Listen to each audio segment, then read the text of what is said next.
Most organizations are already using AI at work. But here's the problem. Very few actually know if they're ready for it. And that gap? Well, that's when all the risks start showing up. Welcome to the AI Beginner Podcast, where we take a practical, no-hype approach to understanding and using AI. I'm Steve, and today we're going to walk through a simple, structured checklist to help you answer one important question. Is your organization actually ready to use AI? Listen to questions. Today's listener question comes from Rick. He wrote, "We've started using AI tools across the team, but it feels like a mess and honestly a bit risky. How do we know if we're doing this the right way? Also, what happened to the old ending theme song? It was a bit silly, but I kind of started liking it." These are really good questions. First, I will bring back the slightly corny music at the end. As far as you're concerned about introducing AI the right way in your organization, well, you're not alone. And this is exactly where most organizations are right now. AI often gets introduced informally. One team starts using it. Another team tries something different. Leadership isn't fully aligned. And before long, you have usage, but no structure. Let's walk through this in a very simple way.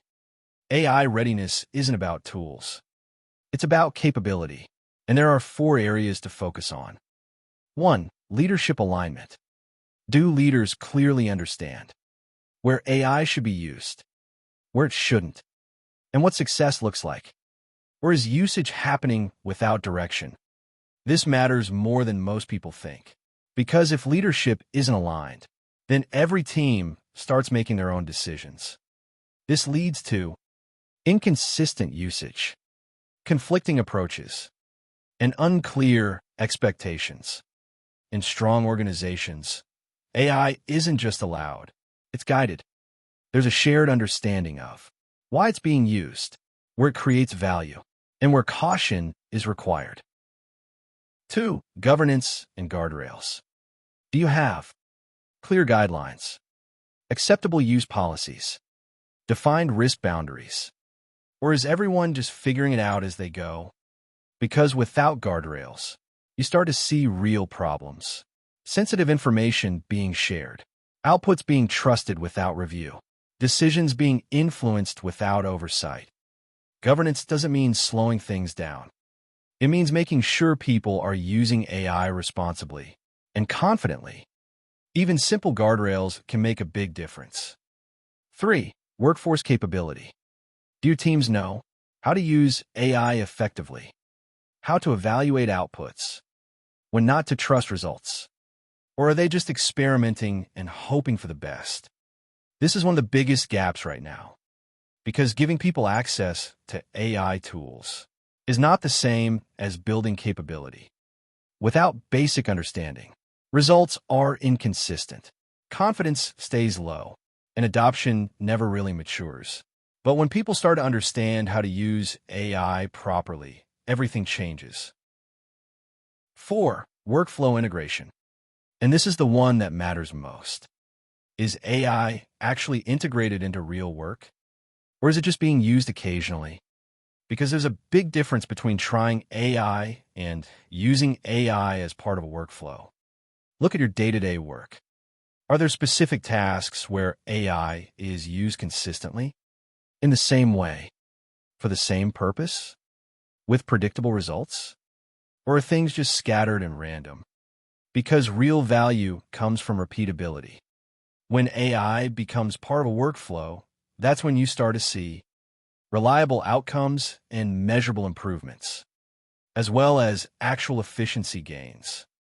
Without integration, AI just stays a tool you try instead of something you rely on. Here's what this often looks like in a real organization. AI is being used to draft emails, maybe summarize documents, maybe help with meetings, but there's no shared approach. Different teams use different tools. Nothing is documented. Leadership isn't involved. So the result? Some value, but inconsistent outcomes, and growing risk over time. Here's the shift that changes everything. AI success doesn't come from using more tools. It comes from introducing structure. Even a small amount of structure makes results more reliable, makes usage more repeatable, and reduces risk significantly. Because without structure, AI stays unpredictable. Some days it helps, other days it doesn't. One person gets great results, someone else gets something completely different, and over time, that inconsistency starts to erode confidence. People begin to question, is this actually useful? Can we rely on this? Should we even be using it for this kind of work? That's the real risk, not the technology itself, but the lack of a consistent way to use it. Now compare that to a structured approach, where a specific task is done the same way. Using AI in a consistent, repeatable pattern. Suddenly, the output becomes more predictable. The quality improves over time, and people start to trust the process, not just the tool. That's when AI begins to shift from something you experiment with to something your organization can actually depend on. And that's what readiness really looks like. Not perfect usage, not advanced tools, just a clear, repeatable way of working that others can follow.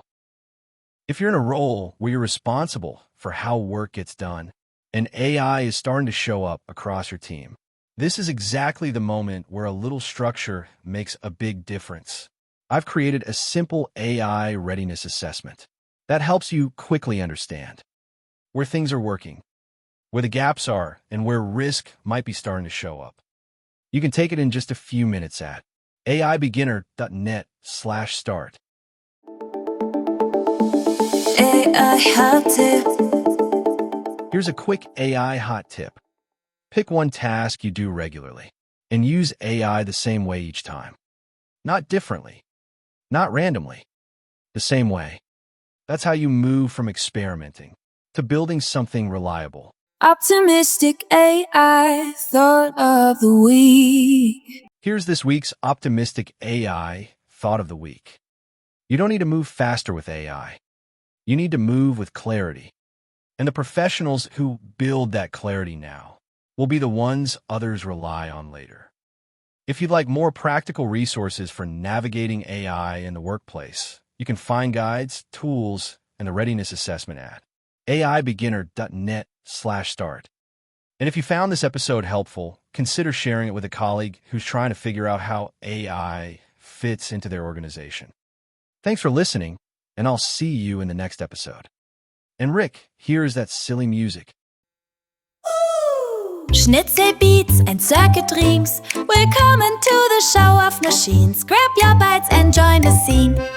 AI beginner, let's turn the screen. AI beginner, pros to you. Hey. AI beginner, let's compute.